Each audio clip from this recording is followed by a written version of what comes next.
Hi, I'm Sherry, and I thought I would come to you today to talk about something that is very important to me. And I believe there's a lot of confusion when it comes to the topic and a huge debate in regards to the legalization of recreational cannabis. I'm going to go over some definitions so that we can all be on the same page when we're discussing this. When I'm referring to cannabis, I'll be referring to the hemp plant, better known as marijuana, in regards to the medical and the recreational use. Now, I know there's big confusion when it comes to what the definition of marijuana is. Marijuana comes from the hemp plant, cannabis sativa, and it has two primary sources that people are familiar with. We have the CBD and we have THC. Now, I don't want to get into too much of the science, but I think it's very important that we understand the difference between CBD and THC. THC, forgive me, this is a tongue twister, tetrahydrocannabinol, and then CBD is the cannabidiol. That just rolls off your tongue, right? Cannabidiol. But anyway, those are the primary ingredients in the plant that we know as marijuana. CBD is known for its medical benefits. It does not have a psychoactive effect. So when someone takes CBD is pretty much legal in all 50 states, but it's just some confusion when it comes to what it is. Whereas THC, it has psychoactive effects, which give you the high. So no matter what you may feel about the plant, you have THC, which has that psychoactive effect that everybody kind of just generally gravitates towards and thinks about. And then you have the CBD, which is just more of a medical purpose. They both have the same effects. However, a lot of people don't realize that in our body, we actually have an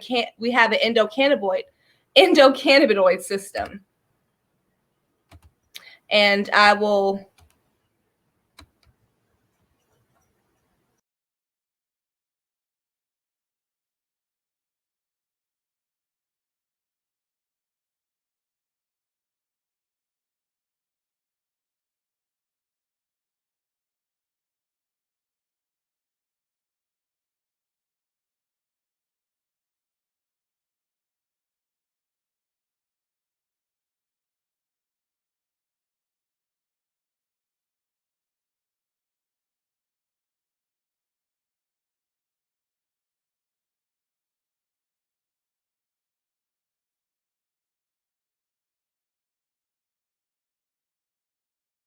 anything else. So when we partake in CBD products or THC products, it's not just merely for the effect of getting high. So whether or not we smoke or we eat or we ingest or anything that we do, we actually have these receptors in our body.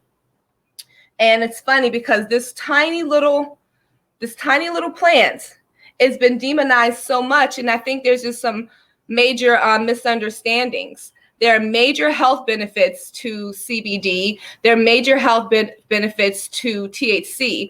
And I want to just go over just a few because I could be here all day talking about the benefits of cannabis.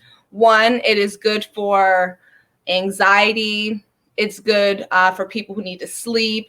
It's good for seizures. It's good for inflammation. It's good for so many different things. And we just automatically think of the negative. We have CBD drops for cats, so there's so many different medical uses for this.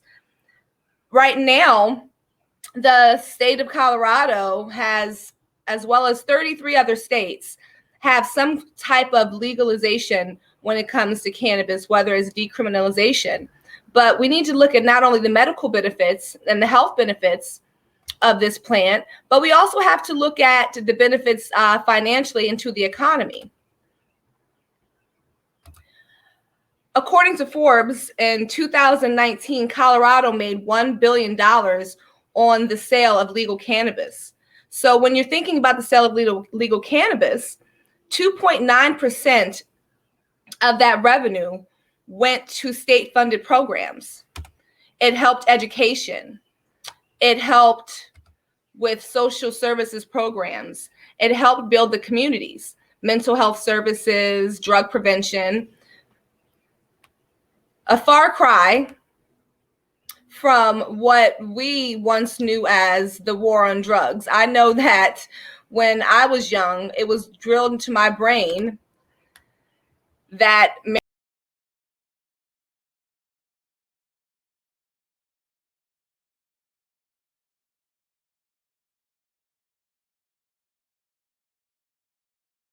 just tell you all the wonderful benefits. But right now, we also have a problem with racial equity in this country. We have so many people in prison for nonviolent drug crimes and for marijuana charges, marijuana possession charges. And this is creating a huge racial inequity in this country. So I know people will tell you that marijuana is a gateway drug. It's not been proven to be so. We have an opioid crisis in this country.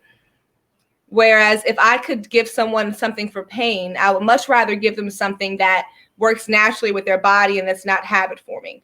You never hear on the news that someone was high on marijuana and went on a killing spree or killing rampage, as Nancy Reagan would want you to think in the 90s or the 80s, that this drug was just so dangerous. You know, if someone is in a state from partaking in cannabis, I'm sure they're much more likely to raid the refrigerator than to come and rob you or commit some crazy crime.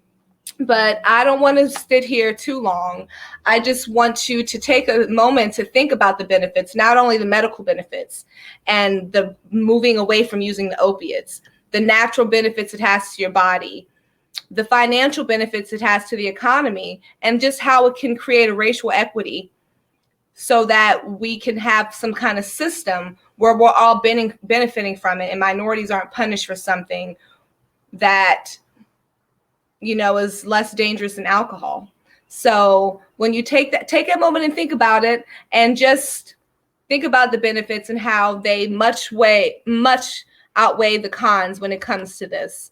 So I hope that this has been informative, and I hope it gets you to think, because like I said, you know, there's so many more benefits that outweigh the cons.